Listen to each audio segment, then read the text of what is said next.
कि खूबोर का बातें सी टीवी लवन राशपी तक Frank Motors. Visit Frank Motors or call 7045207973. MIT University of Meghalaya. Our admissions are now open for the academic year 2024-25. Explore our best courses, experience global collaborations. Apply today. Unang aktin jaga Sorkar MDA wa polling do bulongru menteri ke Sorkar halakat projek unai tung ara cara pusau ulom ke Sorkar jela bagi Sengbhalang kini banyak trelang rengkat-rengkat kenangan penting kena bagi Jingdawa ke Sorkar India bagan penteri kamno ya ke inline permit bela menjo de ke Jingdor barthauan kalong ke basaiso haba penting bagi Sorkar ru kalau khot dikran ya ke Sengbhalang syakami jingkran hadeng ke jing kendra kot kendra sla ya kinong bela bar jela upa polling do ulit ho bu menteri rang ba ke jela ulo khot ikran ya bero ke Sengbhalang banyak keren halo kadang kam kaki isu kala pentip ru baprar ajar sans bangun kinong bela bar jela kala shapen phai biang shegi jela bekiwan halo ke jing kenno bekim don ikot kisla ki babiang kaki isu kala sedang ke jing kendra lo kan ru trik naitung ajar phosau kum ke jing Pyrshah ya ke jing penslam jauh Sorkar India ben penteri kam ya ke ILP bagi jimbang penteri kam ke Sorkar Meghalaya ya ke Meghalaya Resident Safety and Security Act. This is a long-standing matter that has engaged the attention of the government, and you will also recall that the State Assembly has in fact adopted a resolution to the effect that the ILP should be implemented. So I think this will figure prominently in the discussions with the NGOs, because we have to fight in tandem. It should not be government of Meghalaya versus NGOs of Meghalaya. Rather, it should be government of Meghalaya and the NGOs of Meghalaya in tandem working towards finding a lasting solution and to take the resolution adopted by the State Assembly to its logical end. Well, the Chief Minister is very shortly convening a meeting with all the NGOs,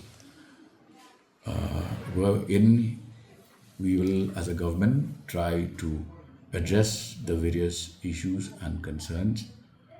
And I am optimistic that something tangible, substantive, and fruitful will emerge from the discussion. We have a registration process, a system whereby laborers are registered under the Interstate Migrant Workmen Act. And that is a system which the NGOs refer to as the work permit. But the CM also is right in the sense that we do not actually call these work permits, because these are registrations of laborers, which are maintained by the Labour Department. I think it's just a confusion about the name, but the system works out all the same. Anybody working for a period of 179 days is issued and registered as a labourer. If he crosses that period, he has to re-register himself or exit from the state. That's very clear.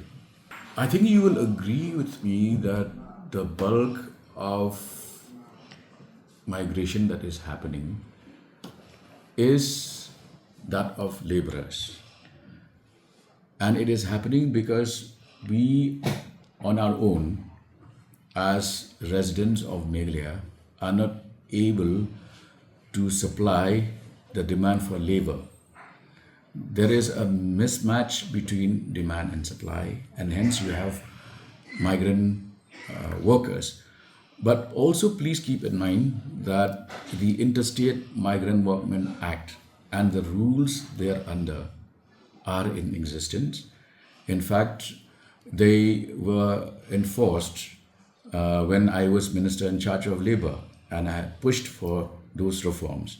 And today, while we do not have, what we have is actually a system of registered labourers.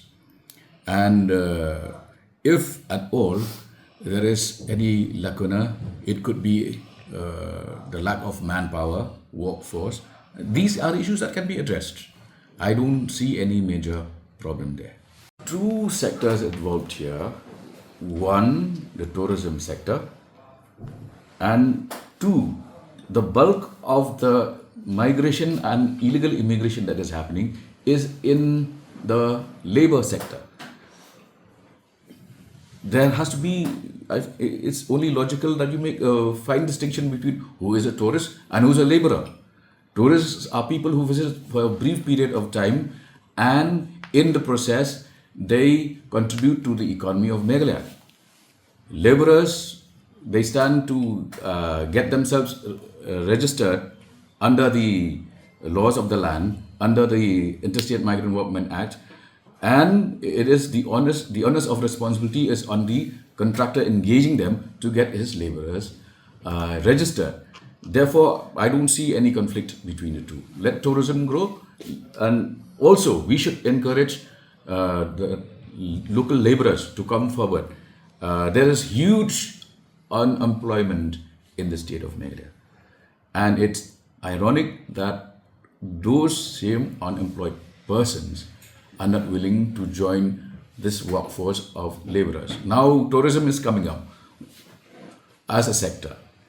The immediate requirement is for us to construct, as is happening now, more homestays are being constructed, more hotels are being constructed. What do you need? Basically, you need laborers. And that is, the demand is such that we are not in a position to supply, which is why this attracts migration from other states. But that migration has to be within the legal ambit, which is why you need rules, laws, and legislations.